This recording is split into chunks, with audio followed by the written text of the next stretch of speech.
जी YouTube channel में आप सभी लोगों का स्वागत है दोस्तों। प्रैक्टिस सेट 7 लेकर आए हैं जो बीपीएससी 69th बीपीएससी टीचर और बिहार पुलिस ये सभी एग्जामों के लिए काफ़ी महत्वपूर्ण साबित होने वाला है। तो आप लोग शुरू से अंत तक इस वीडियो में बने रहिए दोस्तों। तो आइए वीडियो को शुरुआत करते हैं। पहला जो प्रश्न है दोस्तों कि राज्य के विकास कार्यों का निरीक्षण करने के उद्देश्य से मुख्यमंत्री श्री नीतीश कुमार द्वारा 5 जनवरी 2023 से समाधान यात्रा का प्रारंभ कहाँ से किया गया। तो इसका राइट आंसर है दोस्तों वाल्मीकि नगर पश्चिमी चंपारण से इसकी शुरुआत की गई।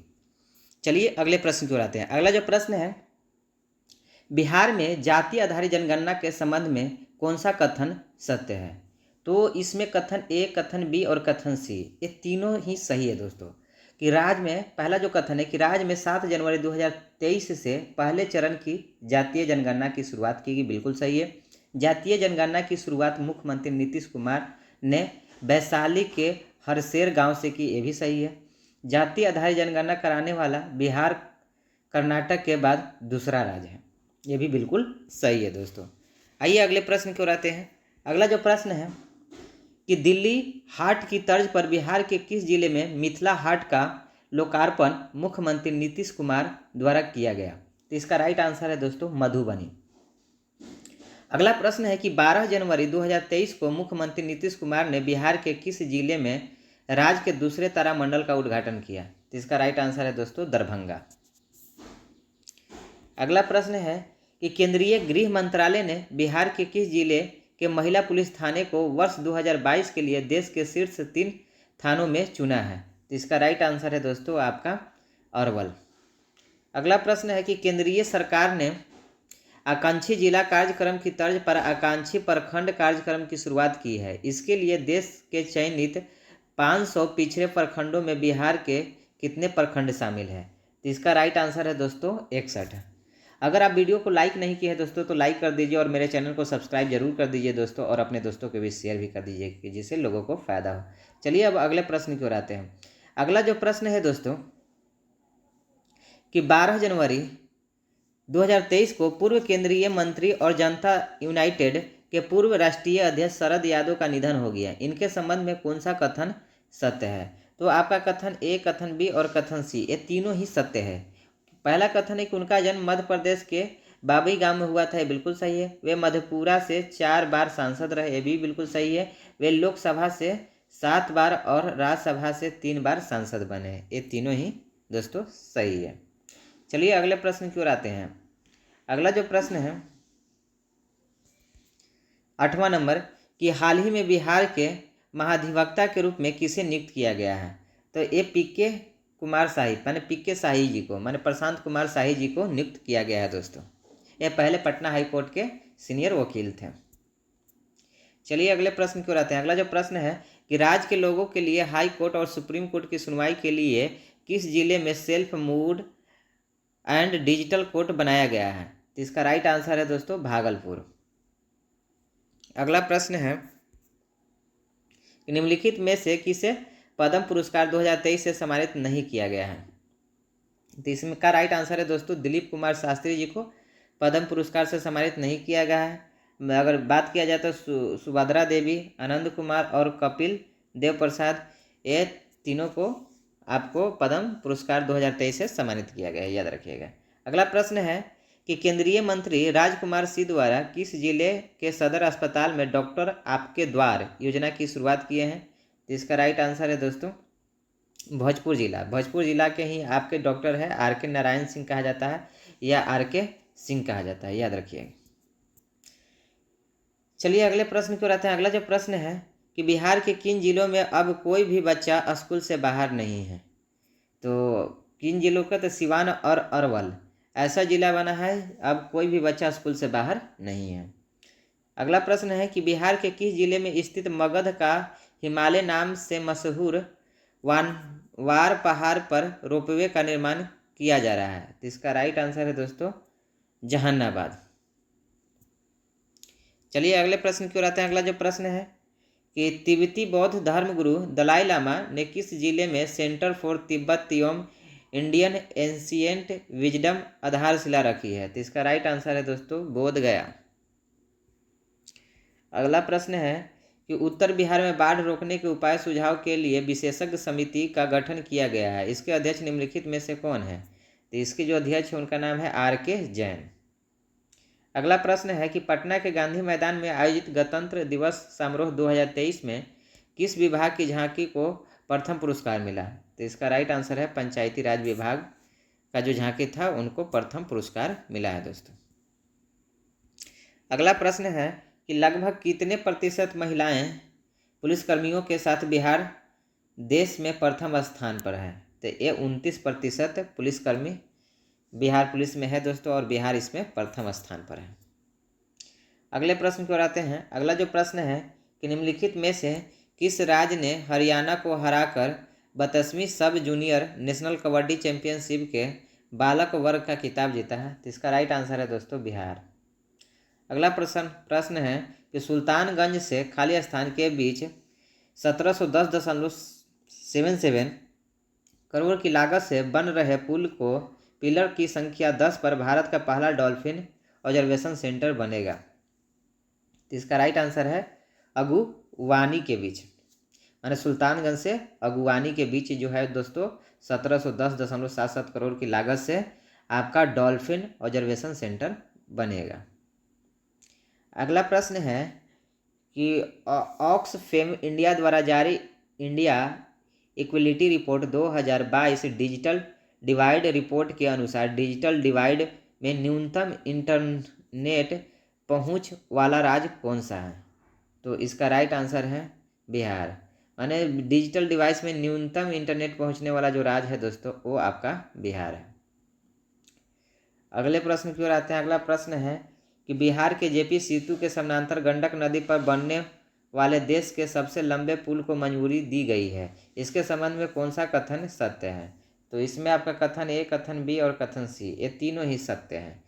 माने इस नए 4 लेन को NH27AA नाम दिया गया है दोस्तों। और दूसरा कथन है कि इसकी लंबाई 29.22 किलोमीटर होगी और इसमें 17.18 किलोमीटर बिहार और 2.04 किलोमीटर यूपी में होगा। और तीसरा जो कथन है कि यह बेतिया के चनपटिया से शुरू होकर यूपी के कुशीनगर जिले तक बनेगा दोस्तों। तो ये तीनों ही कथन आपका सत्य है। अगले प्रश्न की ओर आते हैं। अगला जो प्रश्न है कि राज्य स्तरीय युवा उत्सव 2022-23 का आयोजन किस जिले में किया गया है? तो इसका राइट आंसर है आपका मुजफ्फरपुर जिला में किया गया है दोस्तों।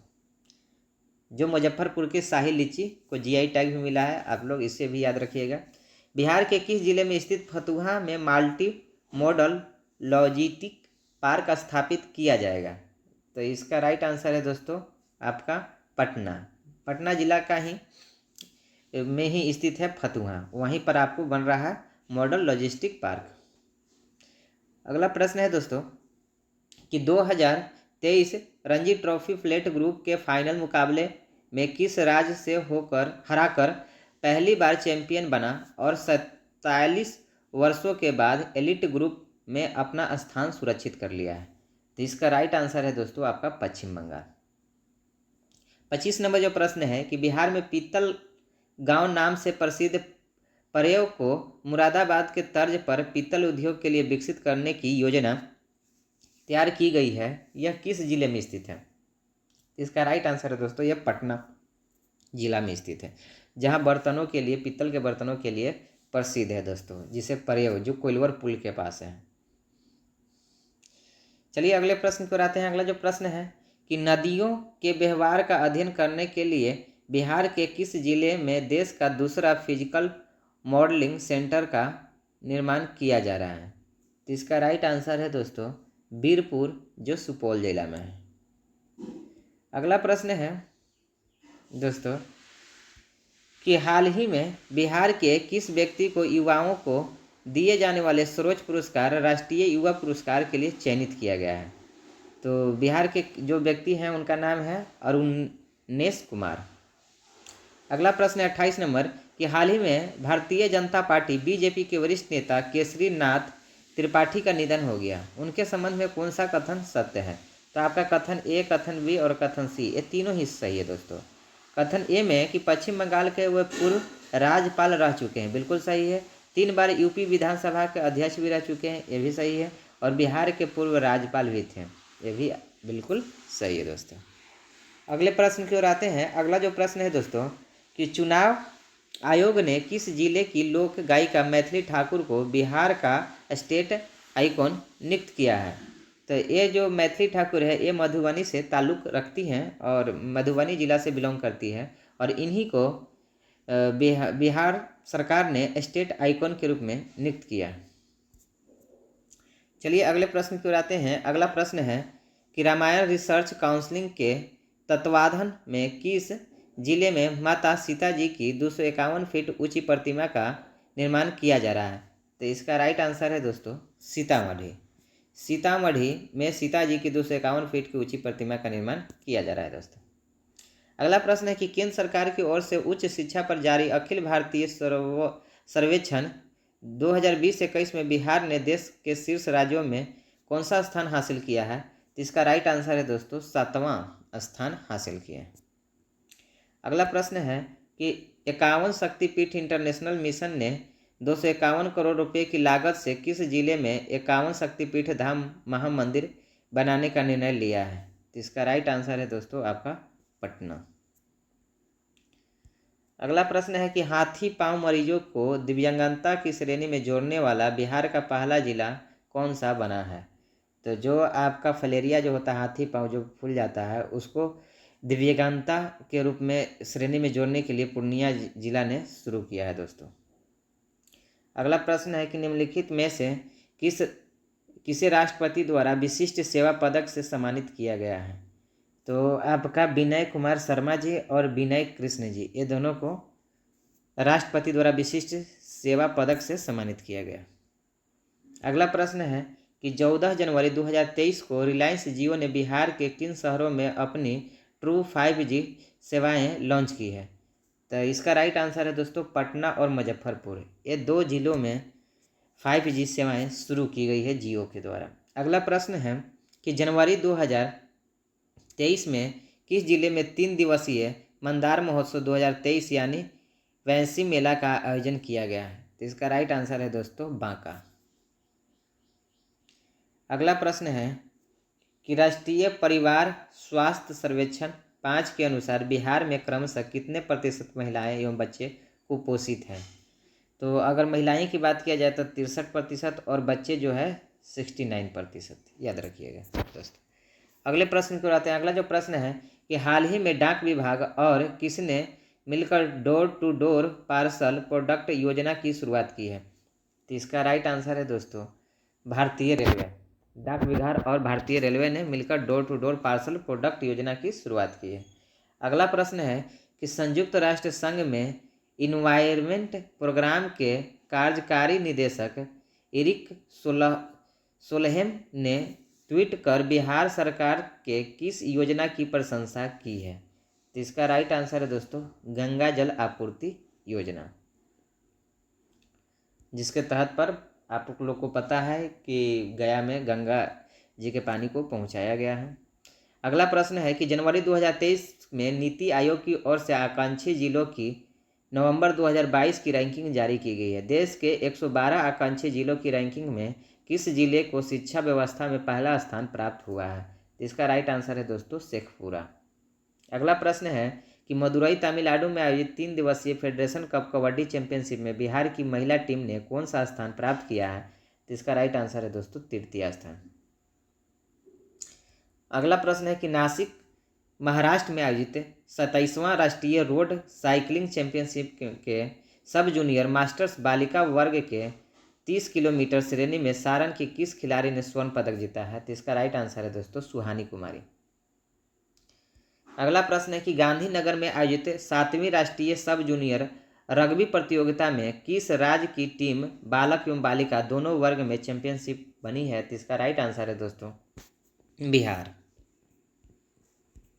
अगला प्रश्न है कि मुख्यमंत्री श्री नीतीश कुमार पर केंद्रित पुस्तक प्रयोगधर्मी विकास शिल्पी नीतीश कुमार के संपादक निम्नलिखित में से कौन है? तो इसका राइट आंसर है दोस्तों कुमार वरुण। 45 नंबर जो प्रश्न है कि junior national weight lifting championship के संबंध में कौन सा कथन सत्य है? तो कथन ए, कथन बी और कथन सी ये तीनों ही दोस्तों सत्य हैं। कथन ए में बिहार की खुशी कुमारी ने 55 किलोग्राम वर्ग में गोल्ड मेडल जीता है, ये बिल्कुल सही है। ऑप्शन नंबर बी कि 67 किलोग्राम भार वर्ग में बिहार के गुलशन कुमार ने स्वर्ण पदक जीता है, ये भी बिल्कुल सही है। और ऑप्शन नंबर सी जो है दोस्तों कि गौतम कुमार ने रजत पदक अपने नाम किया है, ये भी बिल्कुल सही है। तो उपयुक्त में से तीनों कथन आपके सही है दोस्तों। चलिए अगले प्रश्न की ओर आते हैं। अगला जो प्रश्न है कि किस राज्य सरकार ने आर्थिक नीति निर्माण एवं समीक्षा के लिए एक अलग स्वायत्त एवं सुदृढ़ संस्था की स्थापना करने का निर्णय लिया है? तो इसका जो राइट आंसर है दोस्तों बिहार सरकार। अगला प्रश्न है कि किस राज्य द्वारा हाल ही में राज्य के सभी पालतू हाथियों की डीएनए प्रोफाइलिंग शुरू करने की घोषणा की गई है? तो इसका राइट आंसर है दोस्तों बिहार। चलिए अगले प्रश्न की ओर आते हैं। अगला जो प्रश्न है कि दिल्ली में आयोजित 65वीं नेशनल शूटिंग चैंपियनशिप 2022 के लिए महिलाओं की निशानेबाजी ट्रैप प्रतिस्पर्धा में बिहार की श्रेयसी ने कौन सा पदक जीता है? तो इसका राइट आंसर है दोस्तों कांस्य पदक। अगला प्रश्न है कि साहित्य अकादमी पुरस्कार 2022 से संबंधित निम्नलिखित कथनों पर विचार कीजिए। तो देखिए कथन ए में दिया गया है कि अजीत आजाद की पुस्तक पेन ड्राइव में पृथ्वी और मैथिली भाषा के लिए वर्ष 2022 में साहित्य अकादमी पुरस्कार से सम्मानित किया गया, कथन एक है। कथन दो में कहा गया है कि बद्री नारायण की पुस्तक तुमरी के शब्द को हिंदी के लिए वर्ष 2022 के साहित्य अकादमी पुरस्कार के लिए सम्मानित किया गया है। तो ये आपका कथन एक और कथन दो ये दोनों ही दोस्तों आपका सही है।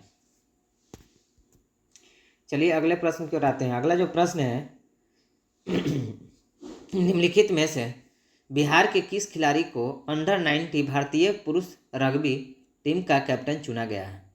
तो इसका राइट आंसर है दोस्तों अरमान आलम।